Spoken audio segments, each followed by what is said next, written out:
Hi everybody. Welcome to this first edition of Quantax where through the week and through the coming weeks I'm going to give you one short funda each, and this is a hack that will really help you identify specific question types and deal with them very quickly, right? So it's almost like a short guarantee at a few question types. That's what I'm talking about. In today's session, we're going to deal with this very useful question type which deals with right triangles, right? I'm sure you remember, if you've taken even a mock or two, you would know that questions on right triangles are bound in any exam. And today we'll learn to deal with questions on right triangles by something called a triplet, right? Very useful. But before I go into the hack itself, let me quickly tell you about myself. My name is Anand Venkatesan. I'm an IIM Bangalore alumnus. Before that, I did my engineering from BIT Vellore. I've worked in the FMCG sector for about 4 years, but more importantly, I have a decade's worth of experience as a quant and verbal instructor, which means this is something that I consider as an expertise, and I've scored 99 percentile multiple times in the past, including most recently in CAT 2018, right? But I'm part of this Unacademy family, which has great educators, and you can find all our content. We're gonna release a lot of lectures, hacks, small little guidance videos, and all of this is going to go live on almost a daily basis. So do follow our channel, do subscribe to our Telegram accounts. I've also listed out my personal Telegram account, that's Anand for Quant. Do join me there, do follow me there to get updates on a daily basis, right? So right triangles, right? That's what we're going to talk about today. Well, the moment you get a question on a right triangle, I think the first thought in your mind is going to be Pythagoras theorem, right? Everybody knows Pythagoras theorem. School mein pad chuke hain. Pythagoras theorem means that the square of hypotenuse will be equal to the sum of the other squares of the other two sides, which means perpendicular square and base square. Convention kya hota hai? The one that is vertical is perpendicular, the one that is horizontal is base, and obviously hypotenuse is the longest edge. Well, surely when you get a question on right triangles, you'll have two of these three values, and you'll need to calculate, right? You'll need to calculate and find out the third value. Now, that doesn't sound hard, but trust me, in the exam, when you're given values and these values are large, I think there is a big stumbling block. For example, how do you calculate the square root? Because it will eventually boil down to you determining a square root. So that's one stumbling block. More importantly, you'll have to do three calculations, right? You'll have to square two values and then add or subtract them, and then the resultant you need to take a square root, right? So that's a fair bit of work involved even in a straightforward question, right? Well, in today's hack, we learn how to crash the time on this and how to get an answer very quickly and accurately at that. Okay, ready for it? So Pythagorean triplets basically are three integer values that satisfy the Pythagoras theorem. Well, that sounds like a cheat, right? Because all of a sudden I'm telling you that deal with integer values. Why integer values? I'm sure a lot of you are thinking on those lines. Well, let me tell you that there is a big empirical advantage in dealing with integer values. Almost, like I said, every exam will definitely have one or two questions that use the Pythagoras theorem, that have right triangles, and 90% of these questions, right? I'm talking about CAT over the last decade, maybe other exams also. If you look at questions involving right triangles, then 90% or even more of the questions that involve right triangles will have integer side lengths, right? Now that's food for thought, which basically means that if you get a question, they're more likely to get a question that has integer lengths.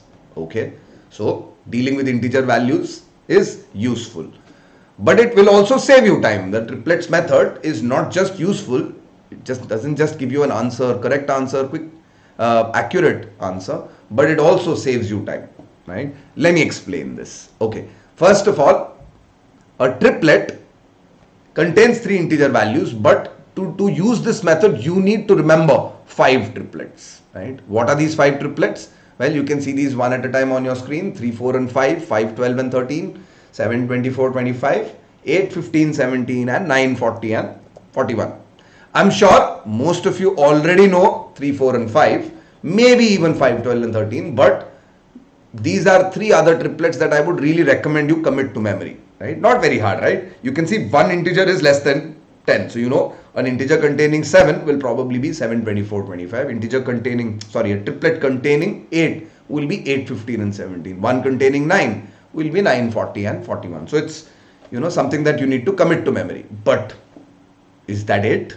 No, not really. It's not like all questions are going to involve these values, right? So when you have integer lengths, useful funda is that not only are these values triplets, but all their multiples will also be triplets, right? Don't believe me? Let's check it out.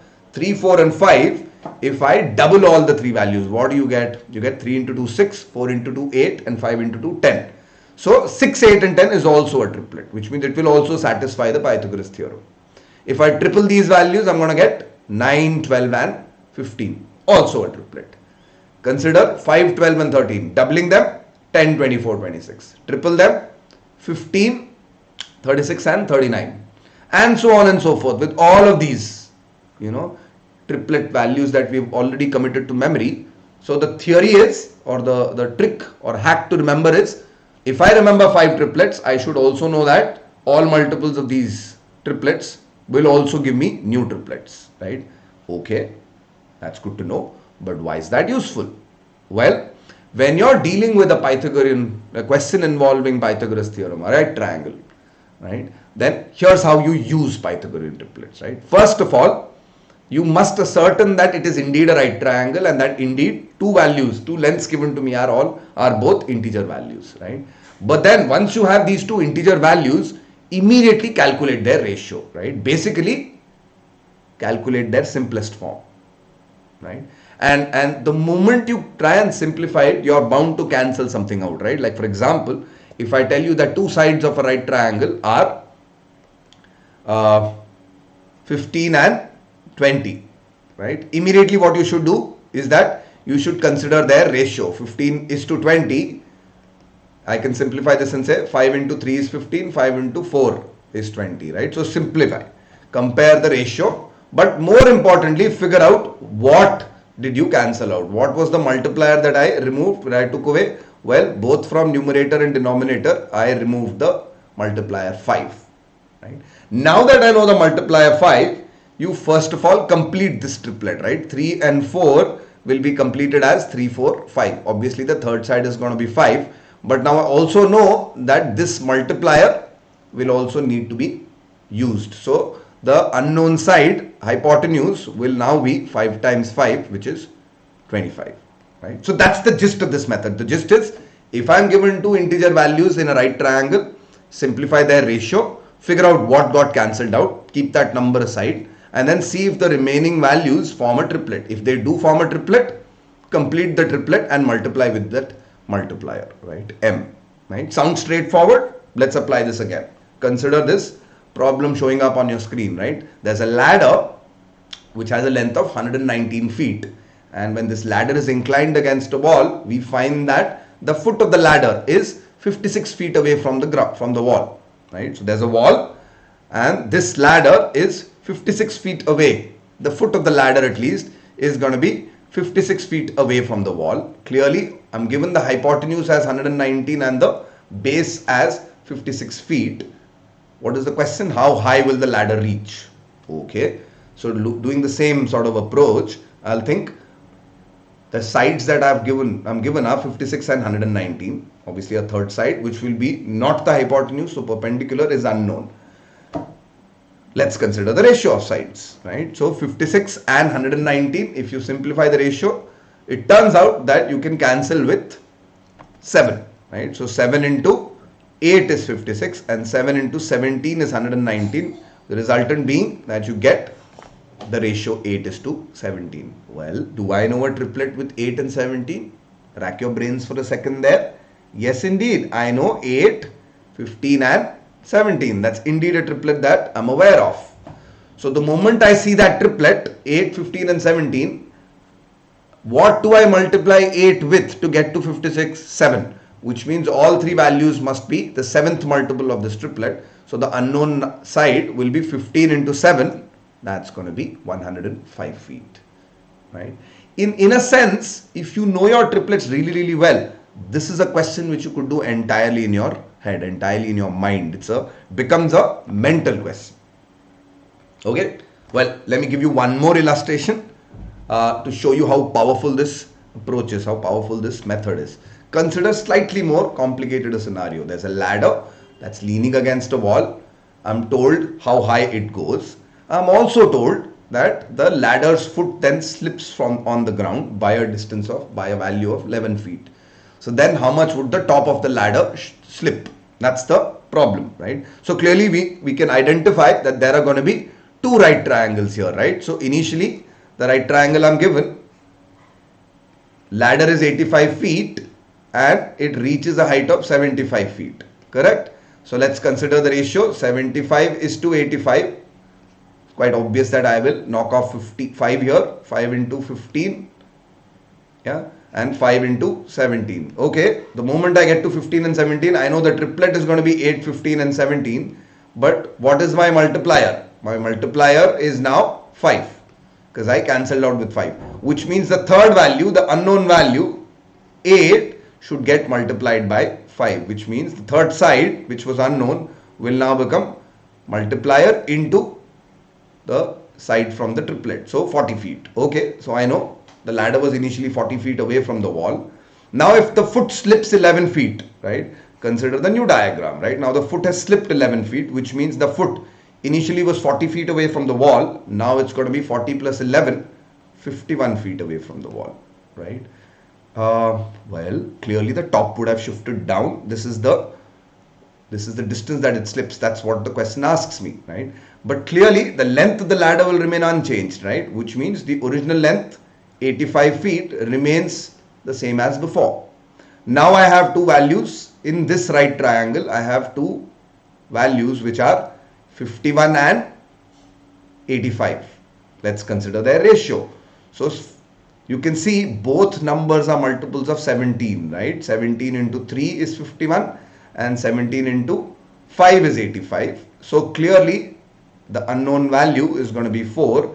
So I use this along with the multiplier of 17, which means that the unknown side is going to be 17 times 4, which is 68 feet, right? So clearly this tells me that once the ladder's foot shifts, its top is going to be 68 feet above the ground, right? Now if it was originally 75 feet above the ground and suddenly it now reaches 68 feet above the ground, how many feet does it slip? Well, the answer is 75 minus 68, that's 7 feet, right? So there you go. Well, apply this hack twice and get a very, very quick answer to this question, right? I hope that you like this funda. There is much more that's going to come up in the next few weeks. Keep following, our channel, Unacademy for CAT, CAT for MBA, and you will get tons of content that will help you crack your dream college, right? Well, I'm going to quickly sort of tell you about the Unacademy advantage. Once you join the app, there's tons of free content available, but there are distinct advantages of a plus subscription whereby you can learn from the comfort of your home and you can scale newer heights, right? And this is going to simulate exactly the way that you would learn from in a classroom, right?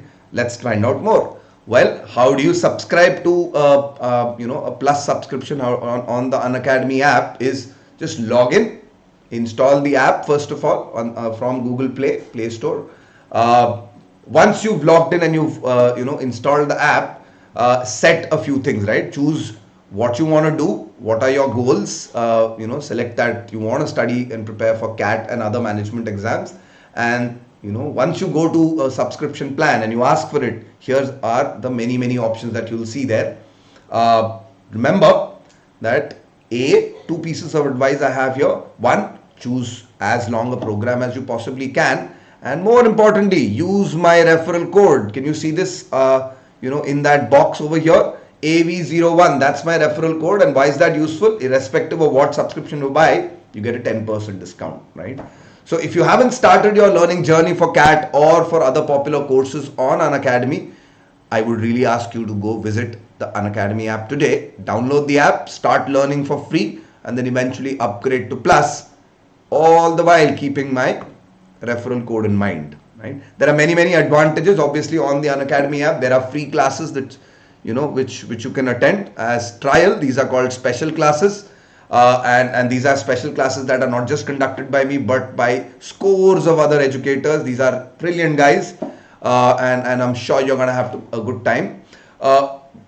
Closer to the exams, we also conduct marathon sessions, so all-nighters maybe sometimes, where you will learn a topic inside out. You will learn about tackling an exam very easily. And obviously subscription has the advantages of batches that you can join and keep a target in mind and have your preparation move in a structured manner.